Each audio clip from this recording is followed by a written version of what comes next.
नमो लोये सौहरिहन्तानं नमो लोये सौहृदानं नमो लोये सौभागिर्यानं नमो लोये सौजयानं नमो लोये सौत्रिकावती सावनं ओंकारमिन्दु संयुक्त नित्यं जयन्ति योगिनः कामदमोक्षदं चैव ओंकाराय नमो नमः मङ्गलं भगवान् मङ्गलं भूतमोहि मङ्गलं कुञ्कुण्डारि विजेन्द्रमोसुमङ्गलं नमः समरिसाराय स्वानुभूत्या तथास्ति स्वभावाय भवाय सर्वाः विभाव निदाता।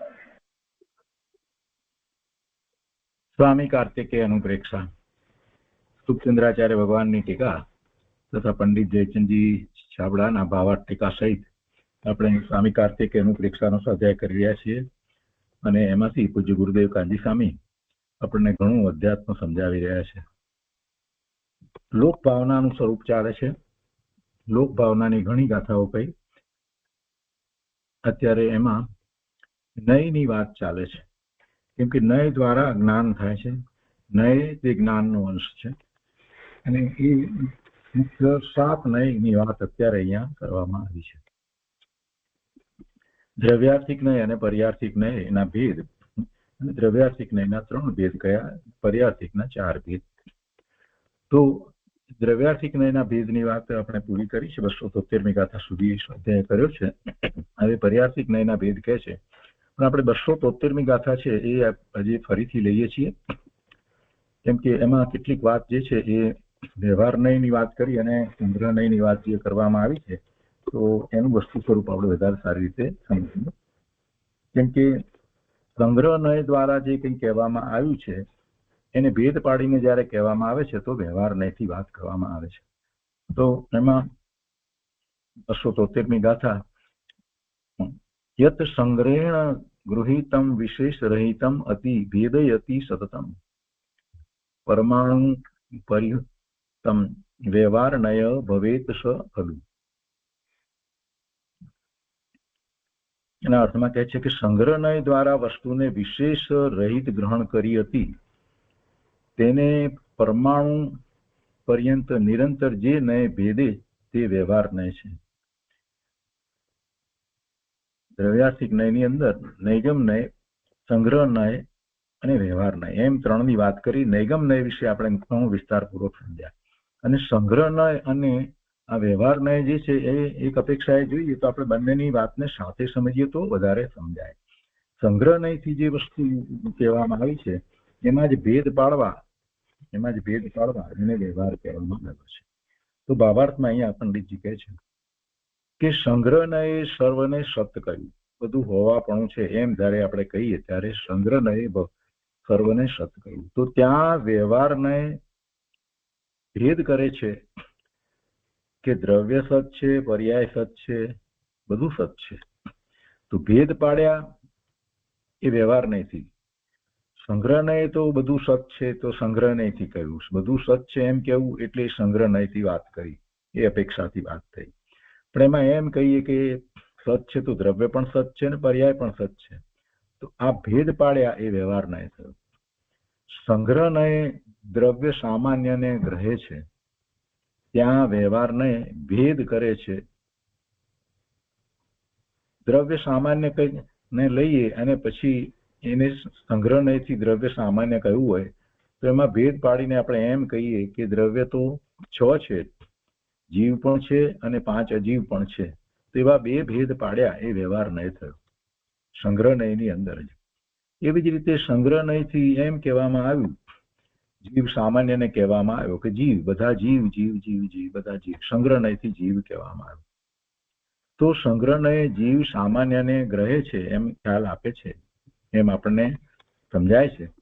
તો ત્યાં વ્યવહાર નય ભેદ કરીને કહે છે કે જીવ તો 2 પ્રકારે, સંસારી અને સિદ્ધ, એમ 2 ભેદથી જીવ છે, સંસારી જીવ છે અને સિદ્ધ જીવ છે. તો આજે સંગ્રહ નયથી જીવ કહેવામાં આવ્યા હતા, જીવ સામાન્ય કહેવામાં આવ્યા હતા, તો એને વ્યવહાર નયથી આપણે ભેદ પાડી અને સંસારી જીવ, સિદ્ધ જીવ એમ કહીએ છીએ. તો એવા ભેદ પાડવા એનું નામ વ્યવહાર નય થયો. વળી આગળ કહે છે કે ઇત્યાદિ, વળી આગળ કહે છે કે વળી સંગ્રહ નય પર્યાય સામાન્યને સંગ્રહણ કરે છે. જો અહીંયા સંગ્રહ નયની અપેક્ષાથી વાત છે એટલે એ રીતે લેવાની છે કે પર્યાય સામાન્યને સંગ્રહણ કરે છે. તો ત્યાં વ્યવહારને ભેદ કરે છે કે પર્યાય અર્થ પર્યાય તથા વ્યંજન પર્યાય રૂપ બે ભેદથી છે. પર્યાય સામાન્યને સંગ્રહણ કરે છે એટલે એ પર્યાયનો સમૂહ જે છે એની એક વાત કરી, સામાન્યથી લીધી વાત હોય તો પછી કે છે એમાં કે ભેદ પાડ્યા એટલે વ્યવહાર કર્યો તો એ અર્થ પર્યાય તથા વ્યંજન પર્યાય રૂપ બે ભેદથી છે. તો એ જ પ્રમાણે સંગ્રહને અજીવ સામાન્યને ગ્રહણ કરે છે તો ત્યાં વ્યવહારને ભેદ કરી અને એમાં અજીવ 5 પ્રકારના છે. તો એવા અજીવ 5 પ્રકાર એટલે પૂતગળ, ધર્માસ્તિકાય, અધર્માસ્તિકાય, આકાશ અને કાળ, એમ 5 દ્રવ્યો ભેદરૂપ છે એમ કે છે. જે પર્યાયની વાત કરી અહીંયા પર્યાર્થિક નયથી વાત નથી કરી, પર્યાયને મુખ્ય કરીને વાત નથી કરી. પર્યાયો સામાન્ય વાત કહેવામાં આવી હોય તો એમ સંગ્રહથી કહેવામાં આવ્યું છે એટલે એ રીતે અહીંયા અર્થ લેવાનો છે. પર્યાર્થિક નયમાં પર્યાયને મુખ્ય કરીને વાત કરવામાં આવે છે પર્યાય. એટલે અહીંયા જે આ ઉદાહરણ લીધું છે એટલા માટે જ લીધું છે કે આ રીતે સંગ્રહમાં પણ આવે છે. અને પછી અજીવમાં તો આપણે સમજી શકીએ છીએ કે અજીવ 5 પ્રકારે છે. તો અજીવ કયું એ સંગ્રહ નયથી કહેવામાં આવ્યું અને એ જ અજીવને જ્યારે ભેદ પાડીને પૂતગળ, ધર્માસ્તિકાય, અધર્માસ્તિકાય, આકાશ એમ જ્યારે કહીએ તો એ વ્યવહાર નયથી કહેવામાં આવ્યું. તો કહે છે કે સંગ્રહ નય પૂતગળ સામાન્યને ગ્રહણ કરે છે. ત્યાં વ્યવહારને અણુ, સ્કંદ, ઘટ, પટ આદિ ભેદ રૂપ કહે છે. પૂતગળ સામાન્ય, પણ પૂતગળમાં તો સ્કંદ છે અને સ્કંદ પણ છે અને પછી પાછા એના તો પરમાણુ પણ છે એટલે અણુ, સ્કંદ અને પછી સ્કંદમાં તો ઘટ, પટ આદિ ભેદ રૂપ કહે છે. એ પ્રમાણે જેને સંગ્રહ નય ગ્રહણ કરે છે તેમાં વ્યવહારને ભેદ કરતો જાય છે અને તે ત્યાં સુધી કે ફરી બીજો ભેદ થઈ શકે નહીં ત્યાં સુધી ભેદ કરી શકે.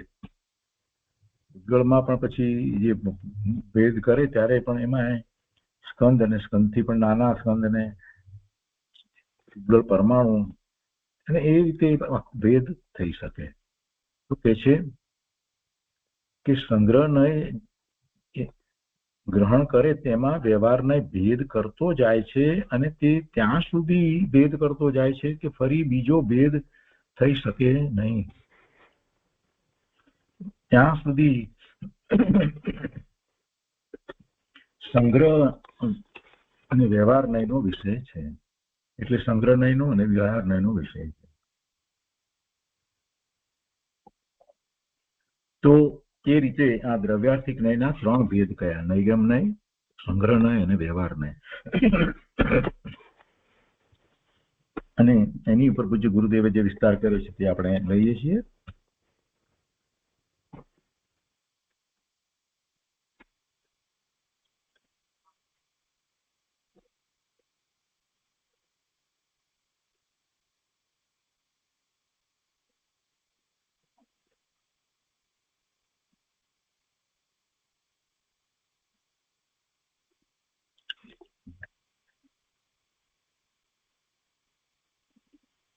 બસો 73મી ગાથાને આપણે ફરીથી આખું વાંચનમાં લઈએ છીએ જેથી વધારે સ્પષ્ટ થાય.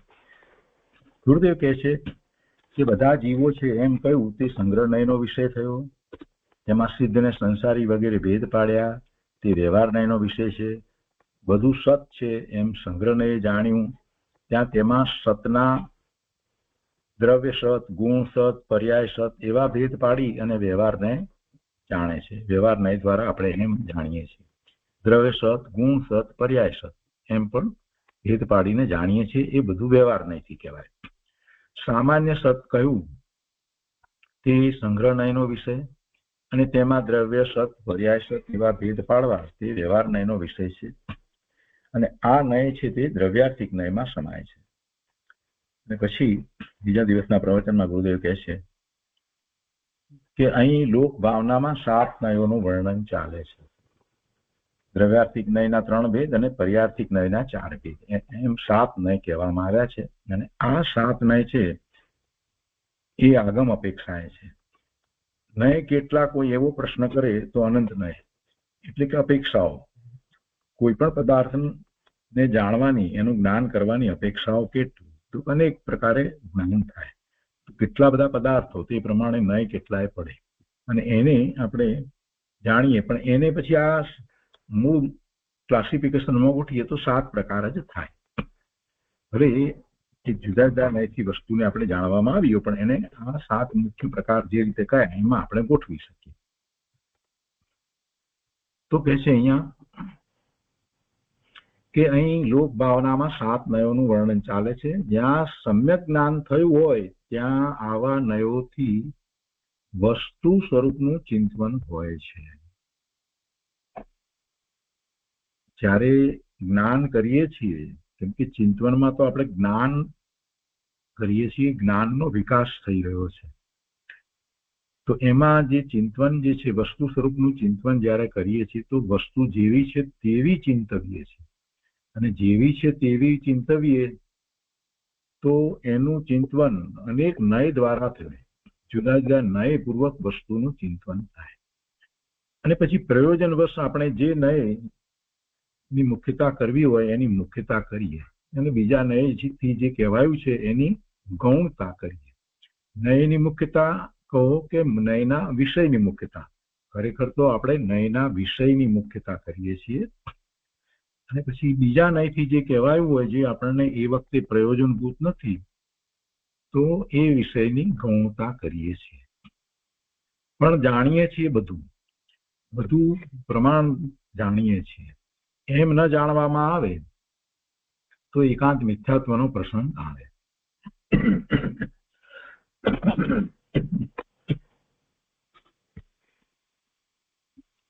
અહીંયા કહે છે કે દ્રવ્યાર્થિક નયના નૈગમ, સંગ્રહ અને વ્યવહાર એવા 3 પ્રકાર છે. તેમાંથી વ્યવહાર નયનું વર્ણન ચાલે છે. સંગ્રહ નયે સામાન્યપણે બધા પદાર્થોનું ગ્રહણ કર્યું, તેમાં વિશેષ ભેદ પાડીને ગ્રહણ કરે તે વ્યવહાર નય છે. અને સામાન્યપણે બધું સત હોવા છતાં તેમાં સામાન્ય, વિશેષ, દ્રવ્ય, ગુણ, પર્યાય, જીવ, અજીવ એવા ભેદ પણ છે. સર્વથા સામાન્યને જ માને પણ વિશેષને ન માને તો તેને નય સાચા હોય નહીં. એનું જ્ઞાન પણ અધૂરું કહેવાય. જ્યાં સુધી એ વસ્તુને જાણતો નથી ત્યાં સુધી પછી આત્માની દ્રષ્ટિ કેવી રીતે કરશે? સર્વથા સામાન્યને જ માને પણ વિશેષને ન માને તો તેને નય સાચા હોય નહીં. સમ્યક જ્ઞાનથી યથાર્થ વસ્તુને જાણ્યા પછી, એટલે એવી અનુભૂતિ થયા પછી જ્ઞાની જીવ આવા નયોથી વસ્તુને ચિંતવે છે. ઉદાહરણો આપીને ગુરુદેવ વાત સમજાવે છે કે પૂર્વે રાજા હોય અને અત્યારે રાજગાદીથી ઉઠી ગયો હોય છતાં તેને વર્તમાનમાં રાજા કહેવાય. એ નૈગમ નયનો વિષય થયો. એ આપણે સમજ્યા છીએ. એ નૈગમ નયનો વિષય થયો. ભૂતકાળમાં એ રાજા હતો, અત્યારે નથી વર્તમાનમાં, છતાં આપણે એને રાજા કહીએ તો એ નૈગમ નયથી, ભૂત નૈગમ નયથી કહેવાય. ભવિષ્યની સિદ્ધ પર્યાયને વર્તમાનમાં લક્ષમાં લઈ અને એમ કહેવું કે હું સિદ્ધ છું તો એ પણ નૈગમ નયનો વિષય થયો. એ ભાવિ નૈગમ નયનો વિષય કહેવાય. ભાવિ નૈગમ નયથી હું સિદ્ધ છું. દરેક જીવ એમ જે મોક્ષાર્થી છે એમ કહે કે ભાવિ નૈગમ નયથી હું સિદ્ધ છું. સંગ્રહ નય બધા પદાર્થોને સામાન્યપણે ગ્રહે છે અને વ્યવહાર નય તેમાં ભેદ પાડે છે. એટલે નૈગમ નય, સંગ્રહ નય અને વ્યવહાર નય, 3 નય આ દ્રવ્યાર્થિક નયના ભેદ છે. જીવ, અજીવ વગેરે બધાય દ્રવ્યો છે. એમાં સામાન્ય દ્રવ્યપણે બધાને ગ્રહણ કર્યા કે બધા દ્રવ્ય, તો એ સંગ્રહ નય થયો. અને એમાં આ જીવ, આ અજીવ એવા ભેદ કરે તે વ્યવહાર નય. જીવો છે એમ સંગ્રહ નયે ગ્રહણ કર્યું કે બધા જીવો છે, તો પછી એમાં પણ ભેદ પાડ્યા, સંસારી સિદ્ધ એવા ભેદ પાડ્યા, તે વ્યવહાર નય છે. વળી પર્યાયો છે એમ ગ્રહણ કર્યું તે સામાન્ય સંગ્રહ નયનો વિષય થયો. જો પર્યાર્થિક નયની વાત અત્યારે નથી, પર્યાયની મુખ્યતાથી વાત નથી, સંગ્રહનય તરીકે બધી પર્યાયો છે, અનંત પર્યાયો સમૂહ. તો એ પર્યાયો છે એમ ગ્રહણ કર્યું તે સામાન્ય સંગ્રહનયનો વિષય થયો, અને એમાં પર્યાયના ભેદ પાડીએ અનંત પર્યાયોને ભેગી ગ્રહણ કરી અને પછી એમ કહ્યું કે સામાન્ય સંગ્રહનયનો વિષય થયો. અને ગુરુદેવ કહે છે બીજું, એમાં અનંત પર્યાયોને ભેગી ગ્રહણ કરી હોવાથી તે દ્રવ્યાર્થિક નયનો વિષય થઈ જાય છે. અને તેમાં ભેદ પાડીએ અર્થ પર્યાયો અને વ્યંજન પર્યાયો. અર્થ પર્યાયો એટલે એના ગુણોની પર્યાયો છે, અને વ્યંજન પર્યાયો જે છે એ એના પ્રદેશત્વ ગુણની પર્યાય છે. પ્રદેશત્વ ગુણની પર્યાયને વ્યંજન પર્યાય કહેવાય, અને એ સિવાયની બાકી બધી પર્યાયો જે છે, બધા ગુણોની પર્યાયો જે છે એને અર્થ પર્યાય કહેવાય. બધા ગુણોની પર્યાયને અર્થ પર્યાય કહેવાય, અને પ્રદેશત્વ ગુણની પર્યાયને વ્યંજન પર્યાય કહેવાય. એ આપણે સમજ્યા છીએ, જાણીએ છીએ. તો એવા ભેદ પાડ્યા એટલે વ્યવહારને થયો. આ પ્રમાણે ઉત્તરો ઉત્તર ભેદ પાડવા તે વ્યવહારનો વિષય છે. સંગ્રહનયે ગ્રહણ કરેલા વિષયમાં ભેદ પાડવો તે વ્યવહાર છે. આ નયો, હવે ગુરુદેવ સમજાવે છે કે આ નયો આગમના છે. અહીં 6 દ્રવ્યો તે દ્રવ્યાર્થિક નયનો વિષય છે. કેમ કે આ તો લોકના અભેદની ભાવના ચાલે છે. આ નયો આગમના છે, અને અહીં 6 દ્રવ્યો તે દ્રવ્યાર્થિક નયનો વિષય છે. 6 દ્રવ્યો. કેમ કે આ તો લોકના પદાર્થોની ભાવના ચાલે છે, અને એમાં આપણે 7 નયથી વસ્તુને આગમ દ્વારા સમજીએ છીએ. હવે જયારે સમયસારની વાત લઈએ તો સમયસારમાં તો એ દ્રષ્ટિ પ્રધાન ગ્રંથ છે, અને ત્યાં શુદ્ધ અભેદ આત્માને દર્શાવવો છે, જણાવવો છે, એ જ દ્રષ્ટિનો વિષય છે. એ બધી વાત ત્યાં કહેવામાં આવી છે, એટલે ત્યાં જુદી વાત છે. બે કહે છે કે સમયસારમાં તો શુદ્ધ અભેદ આત્માને જ દ્રવ્યાર્થિક નયનો વિષય કયો છે. ત્યાં અધ્યાત્મ નયો છે, એટલે શુદ્ધ અભેદ આત્મા એ દ્રવ્યાર્થિક નયનો વિષય કયો, એ દ્રષ્ટિનો વિષય કયો. અને એ નય જે છે એ આધ્યાત્મિક નય છે. ત્યાં એ આધ્યાત્મિક નયો છે. અને અહીંયા કહેલા જે આ 7 નય જે કહેવામાં આવ્યા, દ્રવ્યાર્થિક પર્યાર્થિક જે આગમ અપેક્ષાએ જે કહેવામાં આવ્યા છે, એ 7 નયો અધ્યાત્મ દ્રષ્ટિમાં તો વ્યવહાર છે. 7 નયો અધ્યાત્મ દ્રષ્ટિમાં તો વ્યવહાર છે, એટલે ત્યાં એને બધાને વ્યવહારમાં નાખી દીધા. પોતે ભગવાન આત્મા શુદ્ધ અભેદ વસ્તુ જે જ દ્રવ્યાર્થિક નયનો વિષય કયો, એ નિશ્ચય નયનો વિષય કયો.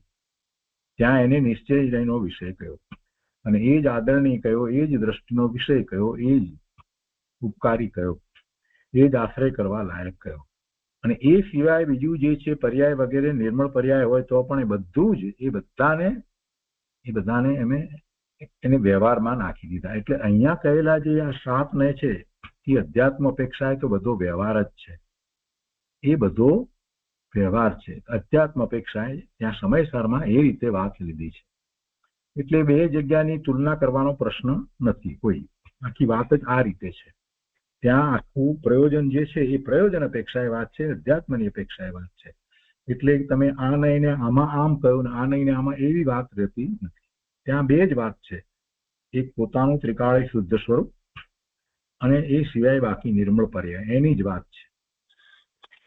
એ સિવાય બીજી બધી વાત જે કહેવામાં આવી એને વ્યવહાર કહીને ગૌણ કરી દેવામાં આવે છે. ત્યાં બધાને ના નથી પાડી, કોઈનો નિષેધ નથી કર્યો, પણ બધાને ગૌણ કરી અને દ્રષ્ટિ સ્વરૂપ તરફ લઈ જવાની ત્યાં સમયસારમાં વાત છે.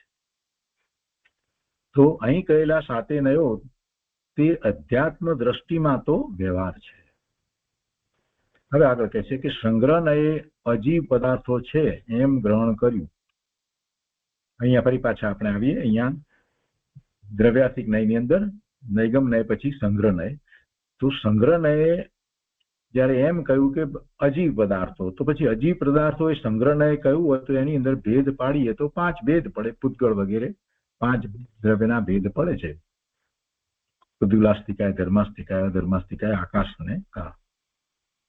તો તેમાં એ પૂતગલ વગેરે 5 દ્રવ્યોનો ભેદ પાડી અને વ્યવહારને જાણે છે.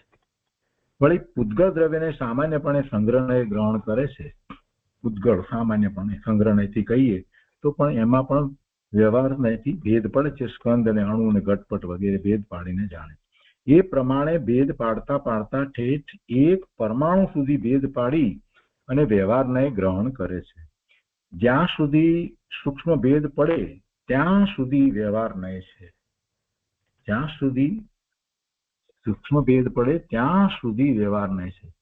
જો એક તરફ આખું જગત સત છે એમ પણ કહીએ, એ સંગ્રહને ગ્રહણ કર્યું કે જગત સત છે એટલે હોવાપણું છે, જગતનું અસ્તિત્વ છે. અને તેમાં પરમાણુ એ પરમાણુ ભિન્ન ભિન્ન છે. કેમ કે વ્યવહારથી ભેદ પડતા પડતા છે ત્યાં સુધીના ભેદ પડે છે. તેમાં એક પરમાણુ પણ ભિન્ન ભિન્ન છે. એમ વ્યવહાર નય ભેદ પાડીને જાણ્યું. એટલે આખા જગતથી માંડીને એક પરમાણુ સુધીના પદાર્થો નયના વિષયમાં આવી ગયા. ગુરુદેવ કહે છે, જુઓ આ સમ્યક જ્ઞાનનું સામર્થ્ય છે. સર્વજ્ઞના માર્ગ સિવાય આ વાત બીજે ક્યાંય હોય નહીં.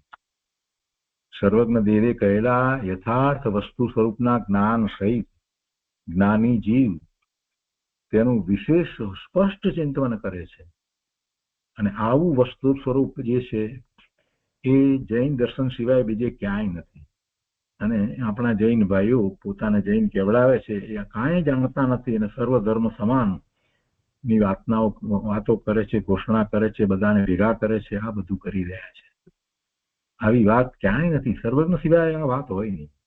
કેમ કે સર્વજ્ઞ જ બધા પદાર્થોની 3 કાળની પર્યાય સહિત બધાને એકી સાથે ઉપજ જાણે છે.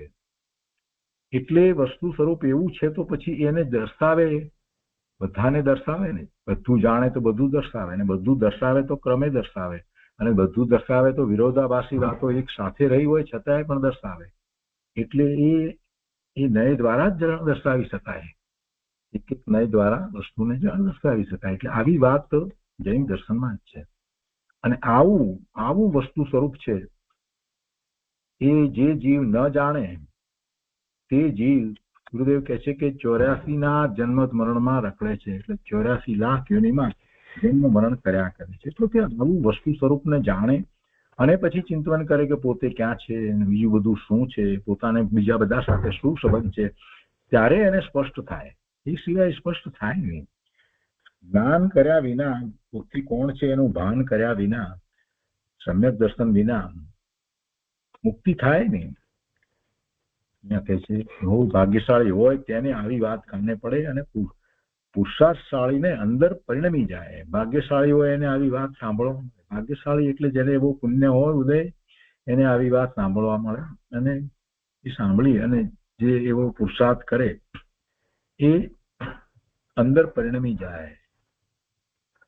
આપણે અંદર પરિણમી જવાનું છે. ગુરુદેવ કહે છે કે આ વાત સમજીને અંદરમાં પરિણમાવી દે તેનું સાચું કલ્યાણ થાય છે. પોતે અંદરમાં પરિણમી જાય તો એનું કલ્યાણ છે. પંડિતાઈ માટે નય કયા નથી. જ્ઞાન કરવા માટે નય છે. એટલે જ્ઞાન ને ના અંશને બતાવનારા નય છે. ગુરુદેવ કહે છે કે જુઓ, અર્થ પર્યાય અને વ્યંજન પર્યાય એવી બંને પર્યાય 6 દ્રવ્યોમાં છે. અર્થ પર્યાય એટલે એના ગુણની પર્યાય, અને વ્યંજન પર્યાય એટલે એના પ્રદેશત્વ ગુણની પર્યાય. પ્રદેશત્વ ગુણ સિવાયના બાકીના બધા ગુણની પર્યાયને અર્થ પર્યાય કહેવાય. ગુણ અને ધર્મ 2 વસ્તુ જુદી છે, એ પણ સમજી લેવું જોઈએ. ગુણની પર્યાય હોય, ધર્મની પર્યાય ન હોય. જ્ઞાન ગુણ છે એની પર્યાય હોય, અને નિત્યત્વ જે છે એ ધર્મ છે. નિત્ય, અનિત્વ, એકત્વ, અનેકત્વ આ બધા ધર્મ છે. તો ધર્મને એનો પ્રતિપક્ષી હોય, જ્યારે ગુણ હોય એની પર્યાય હોય, એનું પરિણમન હોય. જ્ઞાન ગુણ છે, દર્શન ગુણ છે, ચારિત્ર ગુણ છે, આ બધા ગુણ છે. અને એની જે પર્યાય હોય એ બધી પર્યાયને અર્થ પર્યાય કહેવાય. અને પેલા તો બધા ધર્મ કહેવાય. એકપણું, અનેકપણું, નિત્યપણું, અનિત્યપણું આ બધા જે છે તે ધર્મ કહેવાય. તો ધર્મને પરિણમન પર્યાય નથી હોતી, પણ ધર્મ જે છે એને એનો પ્રતિપક્ષી હોય, એટલે એ વાતને સમજવી. તો જે ગુણની પર્યાય છે એમાં પણ પ્રદેશત્વ ગુણ સિવાયના બાકીના બધા ગુણની પર્યાય છે એને અર્થ પર્યાય કહેવાય, અને પ્રદેશત્વ ગુણની પર્યાયને વ્યંજન પર્યાય કહીએ. એ છે કેવી બંને પર્યાય 6 દ્રવ્યોમાં છે, કેમ કે 6 દ્રવ્યોમાં એવા ગુણ છે. તો તે સર્વજ્ઞ દેવે પ્રત્યક્ષ જોઈ છે. આકાશની વ્યંજન પર્યાય, આકાશની વ્યંજન પર્યાય એટલે આકાશના પ્રદેશત્વ ગુણ. તો આકાશ વ્યંજન પર્યાય કેટલી મોટી, સમગ્ર આકાશ, લોકાકાશના અલોકાકાશ બધું ભેગું વિચાર કરીએ તો કેટલી મોટી, એની કલ્પના ન થઈ શકે. અનંત લોકાકાશની વ્યંજન પર્યાય જોઈએ તો પણ કેટલી મોટી. ગુરુદેવ કહે છે કે આકાશની વ્યંજન પર્યાય મોટી અને કાળાણુની વ્યંજન પર્યાય નાની. કાળાણુ એક પ્રદેશી છે, તેની વ્યંજન પર્યાય નાની. છતાં બંનેમાં અનંત ગુણો છે, પોતપોતાના અનંત ગુણો સરખા છે. પોતપોતાના અનંત ગુણો સરખા છે એટલે ગુણો સરખા છે એમ નથી કહ્યું, અનંત ગુણો છે એમ કેવું છે. પોતપોતાના અનંત ગુણો છે એટલે બંનેમાં અનંત ગુણો છે. બે જીવને કેવળ જ્ઞાન હોય. બીજી એક વાત, બીજું ઉદાહરણ આપીને ગુરુદેવ કહે છે કે બે જીવને કેવળ જ્ઞાન હોય તો ત્યાં બંનેની અર્થ પર્યાય સરખી છે. બંનેની અર્થ પર્યાય, ગુણની પર્યાય સરખી છે. કેવળ જ્ઞાન પ્રગટ્યું એટલે બધા ગુણની પર્યાય પ્રગટ થઈ ગઈ, પૂર્ણપણે પ્રગટ થઈ એટલે સરખી છે. પણ પ્રદેશત્વ ગુણની પર્યાયમાં ફેર હોય. આપણે એમ વિચાર કરીએ કે અજીતનાથ ભગવાન અહીંયા ભરત ક્ષેત્રને વિશે બિરાજમાન હતા ત્યારે સૌથી વધારે એટલે વધારેમાં વધારે જેટલા તીર્થંકર હોય 170 જગતની અંદર તીર્થંકર હતા. 170 હતા.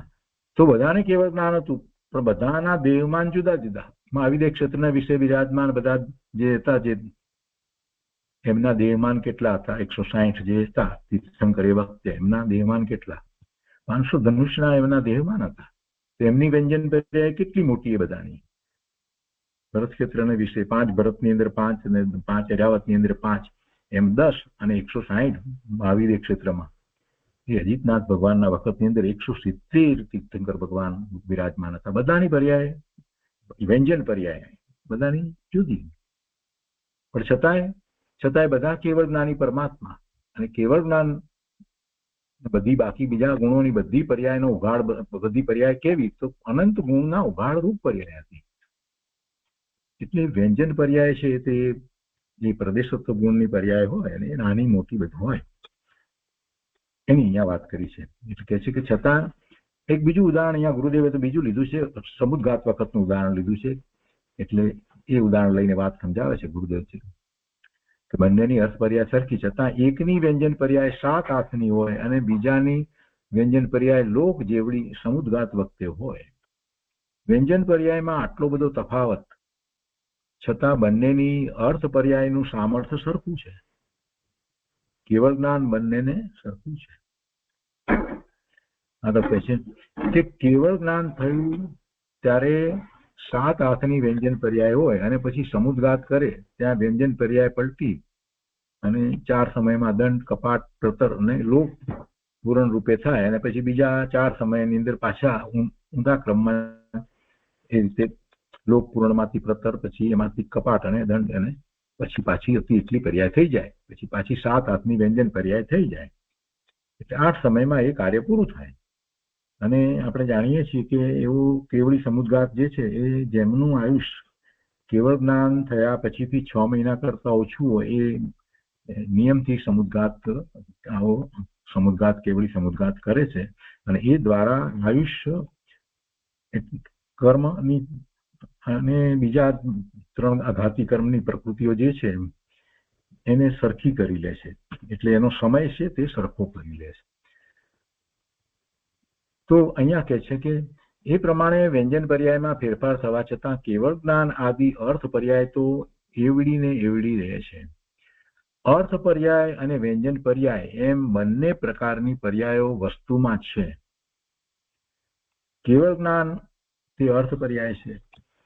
કયા સમયે કેવી વ્યંજન પર્યાય થશે તે કેવળ જ્ઞાનમાં જણાઈ ગયું છે. કયા સમયે કેવી વ્યંજન પર્યાય થશે તે કેવળ જ્ઞાનમાં જણાઈ ગયું છે. બીજી વાત પણ કરે છે ગુરુદેવ કે આકાશમાં જેટલા ગુણો છે તેટલા જ ગુણો એક પરમાણુમાં છે અને વ્યંજન પર્યાયની અપેક્ષાએ પરમાણુની વ્યંજન પર્યાય કેટલી છે? એક પરમાણુ લઈએ તો એનો એક પ્રદેશ એટલી વ્યંજન પર્યાય છે. તો એના કરતા આકાશની પર્યાય અનંત ગુણી મોટી છે, પહોળી છે. પર્યાય છે એમ સામાન્યપણે ગ્રહણ કરવું તે સંગ્રહ નય છે.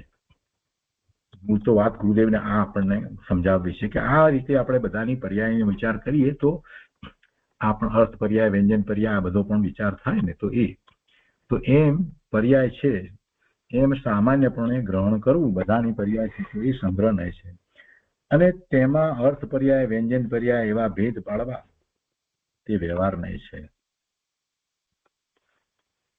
અજીવ દ્રવ્યો છે એમ સામાન્ય ગ્રહણ કર્યું તે સંગ્રહ નય છે અને તેમાં 5 ભેદ પાડ્યા, 5 પડખા પાડી અને 5 અજીવ દ્રવ્યો ને ભિન્ન ભિન્ન જાણવા તે વ્યવહાર નય છે.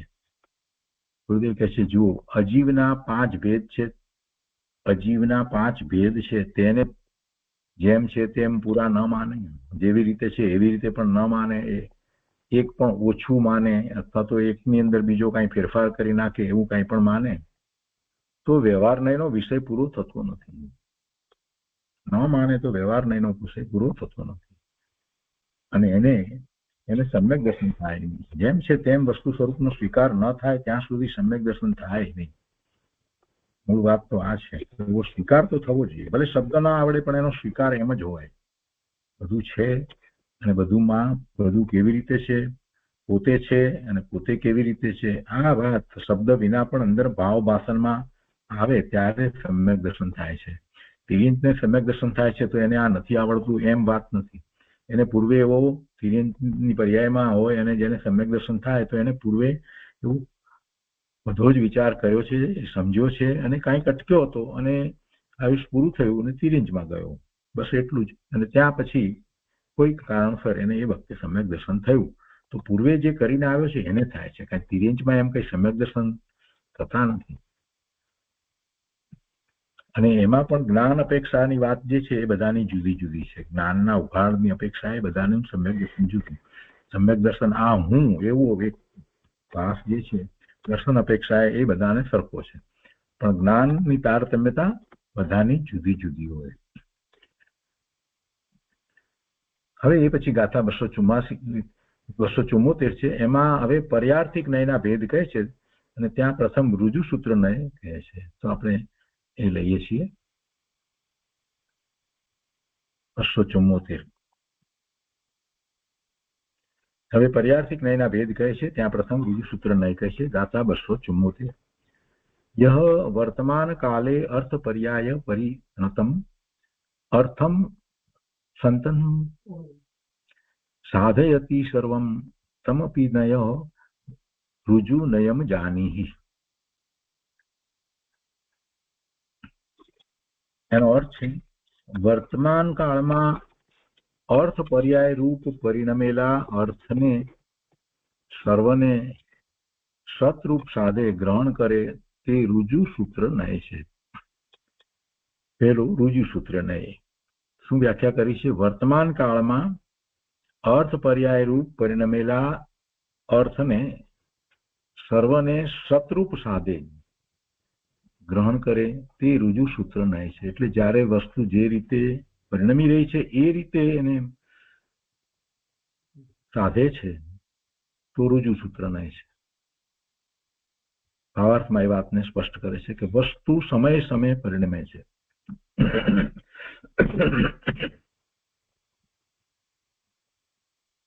વસ્તુ સમયે સમયે પરિણમે છે. દરેક સમયની એની પર્યાય જુદી જુદી છે. તો વર્તમાન એક સમયની પર્યાય એનો વિચાર કરીએ તો વર્તમાન એક સમયની પર્યાયને અર્થ પર્યાય કહે છે અને તે ઋજુ સૂત્ર નયનો વિષય છે. એટલે વર્તમાન પર્યાય જે છે તે એને જ એ સાધે છે એને ગણે છે, એને માને છે, એને સ્વીકારનારો જે નય છે, એને વિષય કરનારો જે નય છે એ રુજુસૂત્ર નય છે.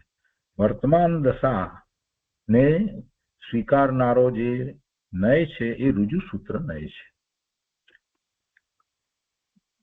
વસ્તુ તો પરિણમે જ છે, દરેક સમયે પરિણમે છે. વસ્તુ સમયે સમયે પરિણમે છે. વર્તમાન એક સમયની પર્યાયને અર્થ પર્યાય કહે છે. બધી પર્યાયો, દરેક સમયની પર્યાય અર્થ પર્યાય કહીએ આપણે, એનો વિચાર કરીએ છીએ અત્યારે. તો એ રુજુસૂત્ર નય કેવો છે કે વર્તમાન પર્યાયને વિષય બનાવે. એ રુજુસૂત્ર નય દ્વારા આપણે વર્તમાન શું છે એનો વિચાર કરવાનો. આ પર્યાયની મુખ્યતાથી વાત કરી.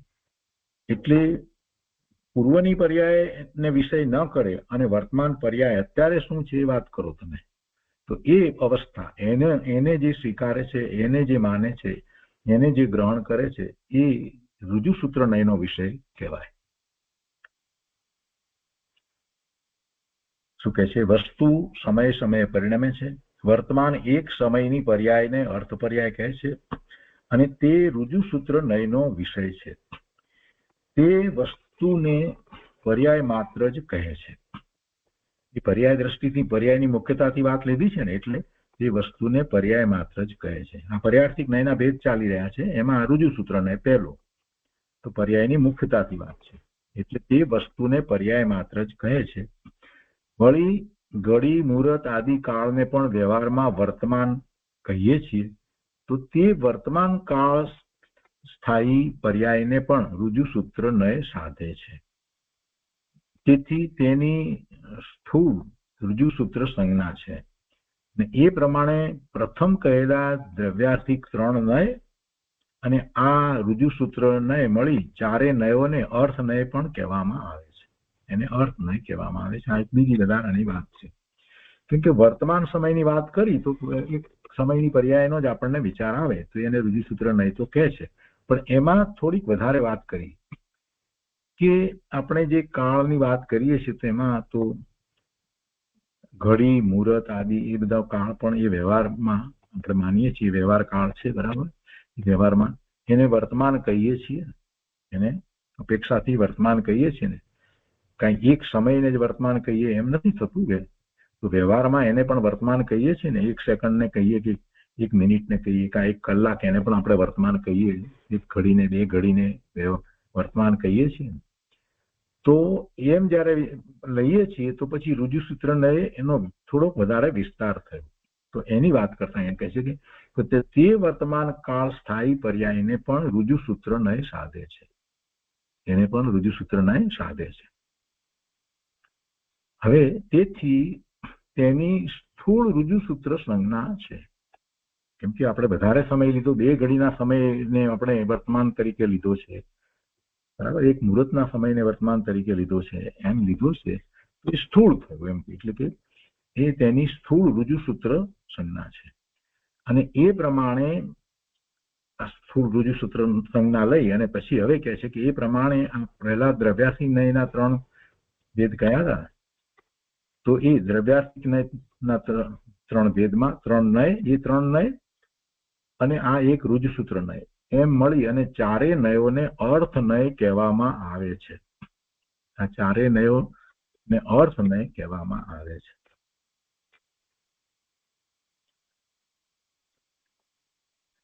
હવે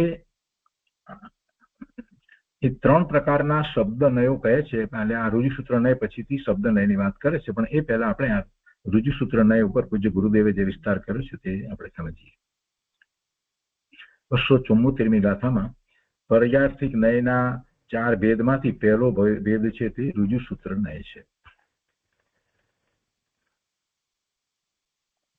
ગુરુદેવે પહેલા સીધી સરળ વ્યાખ્યા કરી છે કે વર્તમાન પર્યાયથી જ વર્તમાન પર્યાય સત છે. વર્તમાન જે અવસ્થા છે એનાથી જ વર્તમાન અવસ્થા જે છે એનું હોવાપણું માનવું, એટલે એ રુજુસૂત્ર નય થયું. અત્યારે જે છે એની વાત કરો.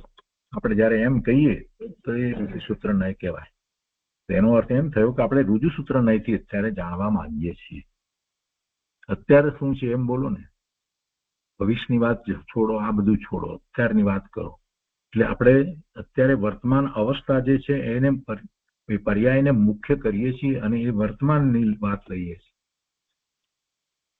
વર્તમાન પર્યાયથી જ વર્તમાન પર્યાય સત છે. ભૂત ભવિષ્ય પર્યાયને નહીં ગ્રહણ કરીને વર્તમાન માત્ર અર્થ પર્યાયોને જે જાણે છે, જે ગ્રહણ કરે છે, તે નયને રુજુ સૂત્ર નય કહેવાય છે. ગુરુદેવે એક ઉદાહરણ આપ્યું છે કે કાગડો કાળો. આના કરતા બીજા ઉદાહરણ પણ આપણને ખાસ મળી શકે છે કે કાગડો કાળો, તો કે રુજુ સૂત્ર નય કહે કે નહીં, કેમ કે કાગડામાં હાડકા, લોહી વગેરે અનેક રંગ છે. એટલે રુજુ સૂત્ર ને તો કહે કે કાળો તે કાળો, ધોળું તે ધોળું, ને લાલ તે લાલ, એમ બધું. રુજુ સૂત્ર નય માટે ત્યાં શાસ્ત્રની અંદર ઉદાહરણ આપવામાં આવ્યું છે કે કુંભાર ત્યારે કહેવાય કે જયારે એ ઘડો કરતો હોય, એનું કાર્ય કરતો હોય ત્યારે. સુથારને સુથાર ત્યારે જ કહેવાય કે જયારે એ સુથારી કામ કરે ત્યારે એ સુથાર. બાકીના સમયે શું? બાકીના સમયે સુથાર ન કહેવાય, એ સમય એને સુથાર કહેવાય. કળીઓ કડિયા કામ કરે છે ત્યારે એ કળીઓ. ડોક્ટર જયારે પોતાનું કાર્ય કરે છે, ડોક્ટરનું કાર્ય કરે ત્યારે એ ડોક્ટર. બાકીના સમયે શાસ્ત્ર વાંચે, ગમે તે કરતો હોય.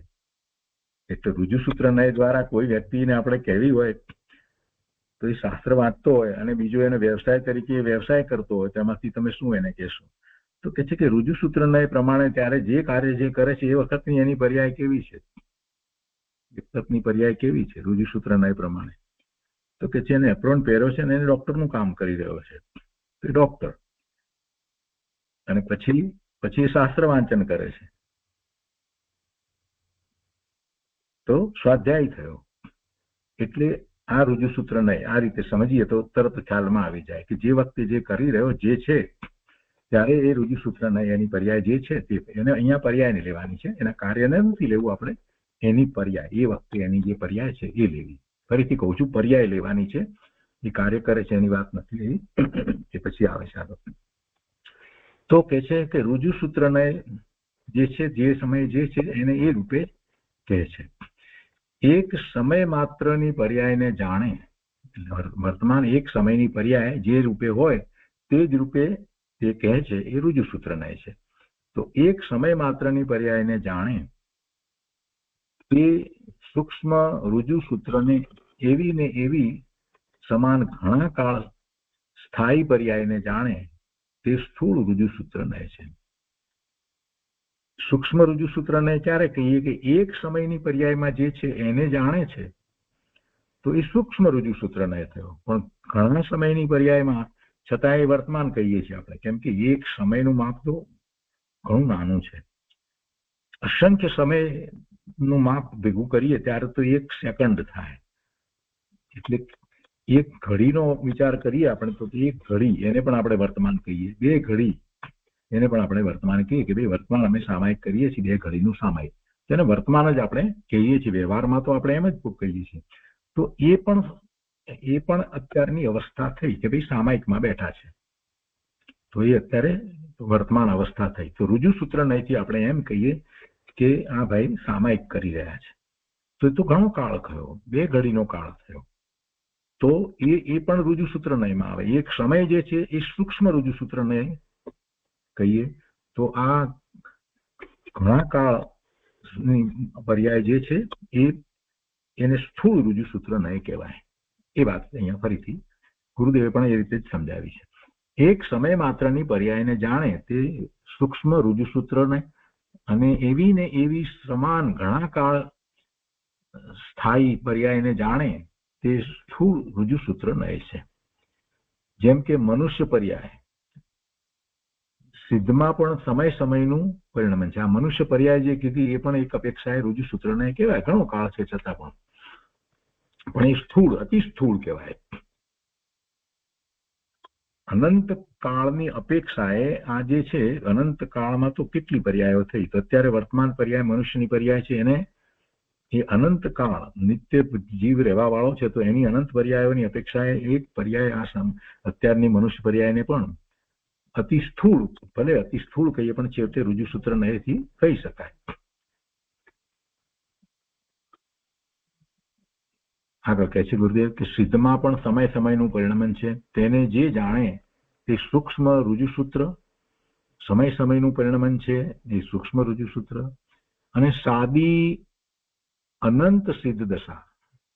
સિદ્ધ દશા તો સાદી અનંત છે ને, જેની શરૂઆત છે અને જેનો અંત નથી. સાદી અનંત સિદ્ધ દશા રહે છે, તેને જે જાણે છે તે સ્થૂળ રુજુસૂત્ર નય છે. આ કોઈ અપેક્ષાથી ગુરુદેવે વધારે વિસ્તાર કરીને વાત સમજાવે છે. દ્રવ્યાર્થિક 3 નય અને એક આ રુજુસૂત્ર નય મળી અને ચારે નયોને અર્થ નય કહે છે. એ અર્થ નય છે એ પદાર્થને જણાવનારા નયો છે, અર્થ નય છે. તે રીતે 274મી ગાથા થઈ અને એ પછી 275મી ગાથા છે, એમાં શબ્દ નયની વાત કરે છે. તો આપણે 275મી ગાથા લઈએ. એમાં 3 ભાગની વાત આગળ આવે છે. હવે 3 પ્રકારના શબ્દ નયો કહે છે. તો ત્યાં પહેલા શબ્દ નય કહે છે. ગાથા 275. સર્વેષા વસ્તુના સંખ્યાલિંગ આદિ બહુ પ્રકારૈ યહ સાધયતિ નાનાત્વમ શબ્દનયમ ત વિજાનીહિ. એનો અર્થ છે જે નય સર્વ વસ્તુઓના સંખ્યા લિંગ આદિ ઘણા પ્રકારે નાનાપણાને સાધે, નાનાપણા એટલે અનેકપણાને સાધે, તેને શબ્દ નય જાણો. આપણે વસ્તુના અનેક પ્રકારને જાણીએ છીએ કઈ રીતે? શબ્દ દ્વારા. એ અનેક પ્રકારના શબ્દો છે. કે જે નય સર્વ વસ્તુઓના સંખ્યા લિંગ આદિ ઘણા પ્રકારે નાનાપણાને સાધે, અનેક પ્રકારને સાધે, તેને શબ્દ નય જાણવો. ભાવાર્થમાં પંડિતજીએ બહુ સ્પષ્ટ કર્યું છે. પછી કે સંખ્યા, પછી એક વચન, દ્વિવચન, બહુવચન. સંખ્યામાં કેટલી બધી સંખ્યા થાય, બરાબર? એ સંખ્યાઓ 1 2 3 4 કરીને કેટલી બધી સંખ્યાઓ. પછી વચનમાં એક વચન, દ્વિવચન, બહુવચન. સંસ્કૃતમાં એ રીતે હોય, એક વચન, દ્વિવચન, બહુવચન હોય. લિંગમાં સ્ત્રીલિંગ, પુરુષલિંગ, નપુંસકલિંગ એ દર્શાવનારા. લિંગમાં સ્ત્રીલિંગ, પુરુષલિંગ, નપુંસકલિંગ ને નપુંસક દર્શક એને દર્શાવનારા વચન, એ વચન. આદિ શબ્દથી કાળ, કારક, પુરુષ, ઉપસર્ગ લેવો. એ વડે વ્યાકરણના પ્રયોજિત પદાર્થને ભેદ રૂપથી કહે તે શબ્દ નય છે. એમાં પછી બધું લેવાય. જે આ બધા ઉપસર્ગ તરીકે એમાં કાળની પણ વાત આવે, કારકની પણ વાત આવે, પુરુષની પણ વાત આવે. એ બધા ઉપસર્ગ લેવો. તો એ વડે વ્યાકરણના પ્રયોજિત પદાર્થને ભેદ રૂપથી કહે તે શબ્દ નય છે. જેમ કે ઉદાહરણ આપીને કહે છે, જેમ કે પુષ્ય તારકા નક્ષત્ર રૂપ એક જ્યોતિષીના વિમાનના 3 લિંગ કહે છે.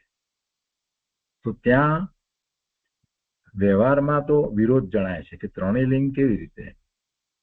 કારણ કે એ જ પુરુષ, એ જ સ્ત્રી અને નપુંસક, એ 3 સી રીતે હોય?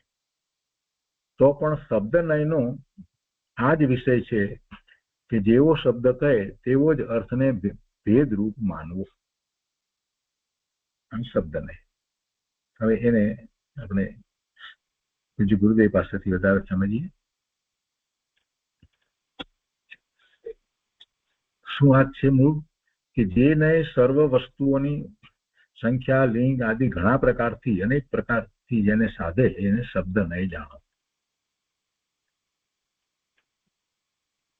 ગુરુદેવ સમજાવે છે કે જે નય વ્યાકરણ પ્રયોગમાં એક વચન આદિ સંખ્યા સ્ત્રી પુરુષ નપુંસકલિંગ આદિ ઘણા પ્રકારથી સાધે વ્યાકરણ દોષ દૂર કરી જેવો શબ્દ છે તેવા જ અર્થને જાણે છે તે શબ્દ નય છે.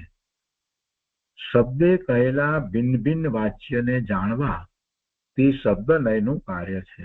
બહુ સહેલી અને સરળ વાત કહી. શબ્દ શું છે? શબ્દ વાચક છે, અને એ વાચક શબ્દ જે છે એ દ્વારા આપણને એનું વાચ્ય ખ્યાલમાં આવે છે. વાચક શબ્દ એક હોય તો આપણને ખ્યાલ આવે છે કે શું એનો અર્થ થાય છે. વાચક શબ્દ પુરુષ હોય તો આપણને ખ્યાલ આવે છે કે આ લિંગની વાત છે અને આ પુરુષ એટલે આમ, એવું આપણને ખ્યાલમાં આવે છે. વાચક શબ્દ રાત્રિ એમ કહેવા વાળો છે તો આપણને ખ્યાલમાં આવે છે કે આ રાત્રિની વાત છે, એ વખતે પ્રકાશ નથી, દિવસે પ્રકાશ છે. આ બધું વાચ્ય આપણને ખ્યાલમાં આવે છે. તો વાચક શબ્દ કેટલી વસ્તુને સાધે, કેટલી વસ્તુને દર્શાવે છે, અને જેમ છે તેમ જેને દર્શાવે છે. અને પછી તો વ્યાકરણ અપેક્ષાએ જોઈએ તો કેટલું બધું, એક વચન, બે વચન, દ્વિવચન, બહુવચન, બધું જ. તો એમ જયારે શબ્દ એનું જ્ઞાન કરાવે છે અથવા તો એને સાધે છે તો એને એ શબ્દ નય કહેવામાં આવે છે. એટલે શબ્દે કહેલા ભિન્ન ભિન્ન વાચ્યને જાણવા તે શબ્દ નયનું કાર્ય છે. શબ્દ નયથી એમ કહેવાય છે.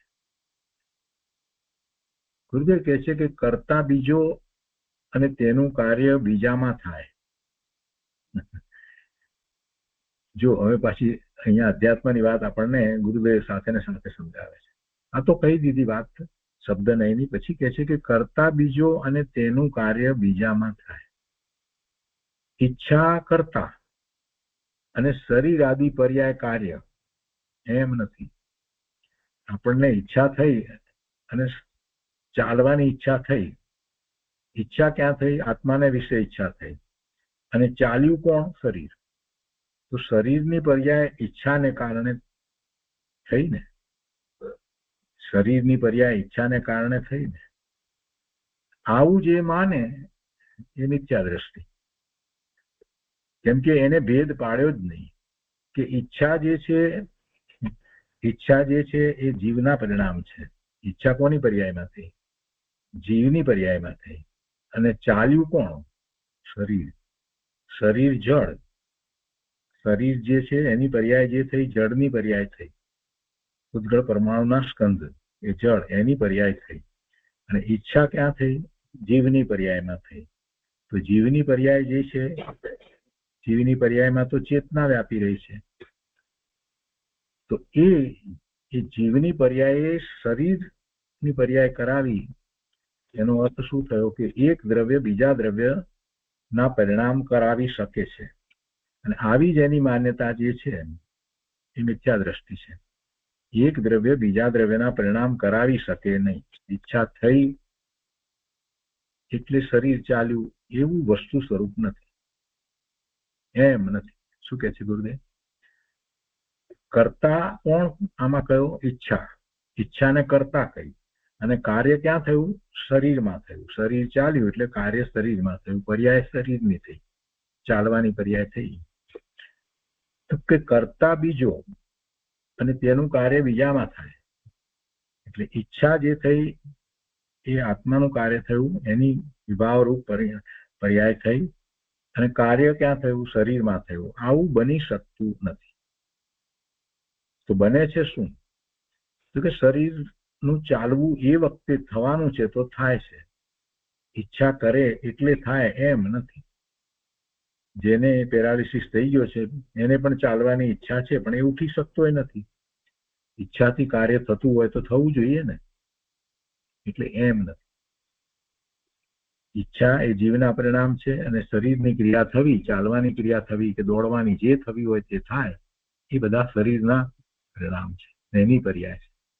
એટલે ઈચ્છા એ કરતા અને શરીરમાં થયું કાર્ય જે છે એ એનું કાર્ય એમ નહીં. કરતા કાર્યનો અહીંયા કરતા ને કર્મનો, કાર્ય કહો કે કર્મ કહો, એવો સંબંધ ઈચ્છા અને શરીર વચ્ચે નથી, જીવ અને શરીર વચ્ચે નથી. એટલે પરમાર્થે કર્તા કર્મ જુદા હોય નહીં. પરમાર્થ તો એમ કે છે કે જે કર્તા છે એને વિશે જ કાર્ય થાય, જે કર્તા છે એને વિશે જ કાર્ય થાય. બીજા દ્રવ્યમાં કાર્ય જો થતું હોય તો એ બે વચ્ચેનો સંબંધ નૈમિતિક સંબંધ કહેવાય, પણ કર્તા કર્મ સંબંધ કહેવાય નહીં. કર્તા કર્મ સંબંધ કહેવાય નહીં. કર્તા કર્મ સંબંધ તો એક જ દ્રવ્યને વિશે હોય, તે જ દ્રવ્ય એનું કર્તા અને એની નવી પર્યાય થઈ, નવી અવસ્થા થઈ, એ એનું કાર્ય. પણ બે દ્રવ્ય વચ્ચે કર્તા કર્મ સંબંધ હોઈ શકે નહીં, માત્ર નિમિત્ત નૈમિતિક સંબંધ હોય. જે પરમાર્થે કર્તા કર્મ જે છે એ જુદા હોય નહીં, કર્તા કર્મ એક જ દ્રવ્યને વિશે. હવે અહીંયા વાત કરે છે ગુરુદેવ કે શબ્દને કર્તા, અર્થને કર્તા રૂપે જ ભેદ રૂપ માને છે. જો હવે ગુરુદેવને સમજાવવું શું છે કે આપણે આ બધું જે સમજ્યા તો એ શબ્દ નયથી વિચાર કરીએ તો આપણે જેને કર્તા માન્યો એને જ કર્તા તરીકે સમજીએ છીએ. શબ્દ નય કર્તા અર્થને કર્તા રૂપે જ ભેદ રૂપ માને છે, એને આપણે કર્મરૂપ નથી માની. કેટલું સાદું ઉદાહરણ આપ્યું, પણ પહેલા વાત કરી અધ્યાત્મની કરી અને પછી ઉદાહરણ આપ્યું. અધ્યાત્મ દ્રષ્ટિમાં શબ્દનય એમ છે કે જ્ઞાનની નિર્મળતા સમયે સમયે વધતી જાય છે. અધ્યાત્મ દ્રષ્ટિમાં શબ્દનય એમ છે કે જ્ઞાનની નિર્મળતા સમયે સમયે વધતી જાય છે. વાણી વિકલ્પ ઉઠે છે, પણ સૂક્ષ્મતાથી વિકલ્પને તોડી અંદર જ્ઞાનમાં એકાગ્રતા વધતી જાય છે. હવે આ ગુરુદેવે મૂળ પરમાર્થની પરાકાષ્ઠાની વાત કરી દીધી. આપણે નયની વાત સમજી ગયા છીએ. હવે ગુરુદેવ વાત કરે છે કે ભાઈ ખરેખર જોવા જઈએ તો શું છે શબ્દ નય અને શબ્દ દ્વારા જ્ઞાન, આ બધી જે વાત કરીએ છીએ એ પણ નિમિત્ત કારણ છે. ભગવાન આત્મા પોતે જ જ્ઞાન સ્વભાવી છે, પોતે જ જ્ઞાન સ્વભાવી છે, માટે એને જ્ઞાન થાય છે. અને આ એમાં નિમિત્ત છે. ભગવાનની વાણી એ પણ શબ્દમય નથી, એકાક્ષરી છે, ઓમકાર રૂપ છે, પણ એમાંથી ગણધર ભગવાન શબ્દમય રચના કરે છે. ગણધર ભગવાને શબ્દમય રચના કરી છે. એ શબ્દમય રચના, આગમો, 12 અંગ અને 14 પૂર્વનું જ્ઞાન, એ બધું જે છે તે શબ્દમય, અને એના દ્વારા આપણને જ્ઞાન થાય. એટલે આપણી જેમ જેમ જ્ઞાન થતું જાય તેમ તેમ નિર્મળતા વધતી જાય. પણ એ બધું જ્ઞાન શું છે? તે દ્રવ્યશ્રુત છે, એ નિમિત્ત કારણ છે. જ્ઞાનની નિર્મળતા તો પોતાની અંદર થઈ રહી છે, એને પોતાના કારણે થઈ રહી છે. પણ એવી નિર્મળતા થાય ત્યારે નિમિત્ત શું હોય તો કે ઉચિત નિમિત્ત એવું જ હોય. એટલા માટે જ આપણે શબ્દને બ્રહ્મ પણ કહીએ, શબ્દ બ્રહ્મ એમ પણ કહીએ છીએ. ગુરુદેવ એટલે કહે છે કે અધ્યાત્મ દ્રષ્ટિમાં શબ્દનય એમ છે, અધ્યાત્મ દ્રષ્ટિમાં શબ્દનયનું મહત્વ શું છે એમ કે છે, શું છે એમ છે કે જ્ઞાનની નિર્મળતા સમયે સમયે વધતી જાય છે. અને એ વખતે શબ્દનય, વાણી વગેરે છે એ બધો વિકલ્પ ઉઠે છે, એ સાથે છે. એવો વાણી સાંભળવાનો કે વાણીનો વિચાર કરવાનો અંદરમાં એવો વિકલ્પ ઉઠે છે, એ સાથે એ વખતે છે. પણ એ વિકલ્પમાં જો રોકાઈ રહે છે, વાણીના વિકલ્પમાં, તો પછી અંદર જતો નથી. એટલે કે છે કે પણ સૂક્ષ્મતાથી વિકલ્પને તોડી અને અંદર જ્ઞાનમાં એકાગ્રતા વધતી જાય છે. આ અધ્યાત્મ દ્રષ્ટિ અહીંયા ગુરુદેવે મૂકી દીધી. નય સમજાવી દીધા પછીની આ વાત છે. નહીતર જીવ નયની વાતમાં જ રોકાઈ રહે અને નયના વિચારમાં જ રહી જાય અને મૂળ કાર્ય જે છે કરવાનું છે એમાં એમ જ માને કે આ શબ્દ દ્વારા જ્ઞાન થાય છે અને શબ્દ આ તે બધું એમાં જ રોકાઈ રહે. પણ એ બધું જે છે એ પણ એ સમયે તો શું છે તો કે વિકલ્પ છે, એ નિમિત્ત છે, અને એમાં ન રોકાતા જીવ પોતે સ્વભાવ ભાવે થાય છે. અંદરમાં જ્ઞાનમાં એકાગ્રતા, જ્ઞાન સ્વભાવમાં એકાગ્રતા કરતો જાય છે. તો એ રીતે આપણે આ 275મી ગાથા પૂરી કરીએ છીએ. આજનો સ્વાધ્યાય અહીંયા સુધી રાખીએ છીએ.